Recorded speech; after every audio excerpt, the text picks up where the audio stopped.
एक बहुत ही बड़ा जंगल था और वहीं पड़ोस में एक छोटा सा गांव बसा हुआ था। वहां रहने वालों की आबादी बहुत कम थी और वहां के लोगों का जीवन भी बहुत सामान्य था। गांव के लोग जंगल की वनस्पति और जानवरों पर आधारित थे और इसी के चलते वह रोजाना जंगल के अंदर जाया करते थे।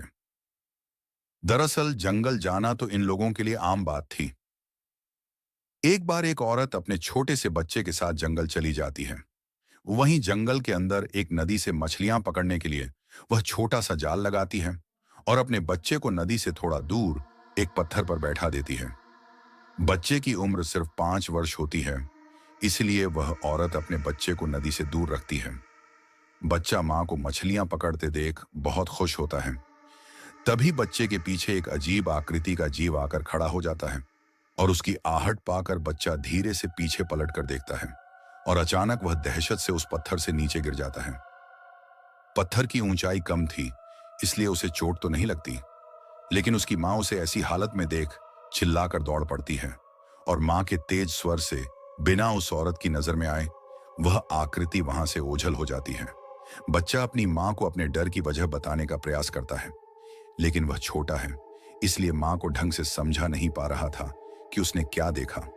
माँ को लगता है कि यह किसी छोटे मोटे जानवर को देखकर घबरा गया होगा, इसीलिए वह पानी से अपना जाल समेटकर बच्चे को लेकर वापस गांव के लिए निकल जाती है।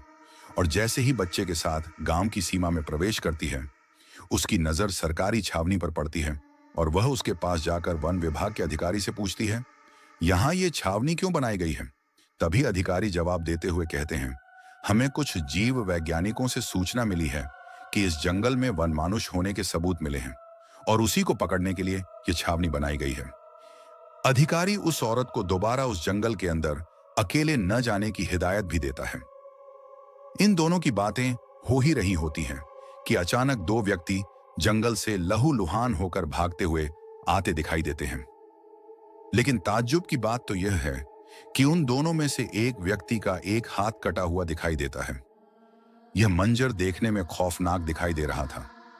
तभी अधिकारी उन्हें देखते ही अपनी बंदूक निकाल लेता है और उन्हें वहीं रुकने को कहता है और वह पूछता है, बताओ क्या हुआ? लेकिन उसमें एक आदमी बेहोश हो जाता है और दूसरा इस हालत में नहीं होता कि वह कुछ बता सके। वन विभाग के अधिकारी उन दोनों को अपनी गाड़ी में हॉस्पिटल ले जाते हैं और इस घटना का पता चलते ही सारे गांव में सन्नाटा छा जाता है। लोग इतनी दहशत में आ जाते हैं कि वह अपने घरों से निकलना ही बंद कर देते हैं। उन्हें एक अनदेखे खतरे ने घरों में रहने पर मजबूर कर दिया था और वहां दूसरी तरफ वन विभाग के अधिकारियों के कान खड़े हो जाते हैं और वह कुछ सुरक्षा कर्मियों के साथ जंगल की जांच करने का आदेश दे देते हैं और आदेश मिलते ही 10 लोगों की एक टुकड़ी तैयार की जाती है, जिसे बेहतर हथियारों के साथ जंगल भेजा जाता है और उनकी वर्तमान स्थिति का पता लगाने के लिए उनके जूतों में जीपीएस ट्रैकर भी लगाया जाता है और सभी कमांडो को हेलीकॉप्टर की मदद से जंगल के बीचों बीच उतारा जाता है। सुरक्षा कर्मी जंगल में उतरते ही चारों दिशाओं में फैल जाते हैं और जंगल का चप्पा चप्पा छानने लगते हैं। तभी कुछ घंटे गुजरते ही जंगल से गोलियों की आवाज सुनाई देने लगती है। यहां सभी गांव वाले सोचने लगते हैं कि आज वह वनमानुष नहीं बचेगा जिसने इतने लोगों की हत्या की है, और कुछ देर में जंगल से गोलियां की आवाज आना बंद हो जाती है। सभी को लगता है कि सुरक्षा कर्मियों ने अपने काम को अंजाम दे दिया, लेकिन वन विभाग के अधिकारी जंगल में गए सुरक्षा कर्मियों से संपर्क नहीं बना पा रहे थे। उन्हें उनकी जीपीएस लोकेशन तो मिल रही थी, लेकिन वायरलेस में उनकी कोई भी हलचल सुनाई नहीं दे रही थी। तभी अधिकारी ने ड्रोन कैमरा की मदद से जंगल का जायजा लेते हैं और उन्हें कुछ सुरक्षा कर्मियों की लाशें दिखाई देती हैं। और जैसे ही ड्रोन को उनके पास ले जाया जाता है, तो पता चलता है कि उन सभी के शरीर से कई अंग गायब हैं। वन विभाग के अधिकारियों का सुरक्षा कर्मियों की ऐसी हालत देख मनोबल टूट जाता है और वह अपनी हार मान लेते हैं। उन्हें समझ में आ जाता है कि इस संकट को रोकना उनके लिए संभव नहीं है और यह बात वह अनुसंधान केंद्र के वैज्ञानिकों तक पहुंचा देते हैं।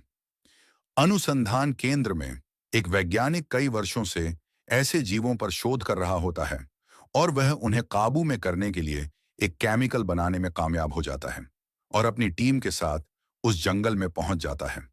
वैज्ञानिक जंगल में एक जाल बिछाते हैं और केमिकल से बनी गोलियों से तैयार सिपाही चारों तरफ खड़े हो जाते हैं और कुछ समय बाद जंगल का माहौल बदलने लगता है।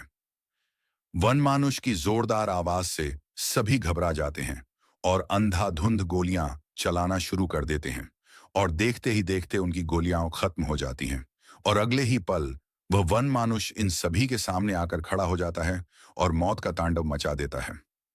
लेकिन वैज्ञानिक अपने साथ एक पिस्टल लाया होता है जिसमें उसने केमिकल से बनी बुलेट लोड की थी और जब वन मानुष एक एक करके सभी सिपाहियों को मार रहा होता है तो वैज्ञानिक धीरे से निशाना लगाते हुए वन मानुष के सर में गोली मारता है और कुछ ही सेकंड में वन मानुष जमीन में गिर जाता है। उसका आकार बहुत विशाल होता है। इस वैज्ञानिक ने अपनी सूझबूझ से जंगल को जहन्नुम बनने से बचा लिया था और इसी के साथ दहशत की यह दास्तान खत्म हो जाती है।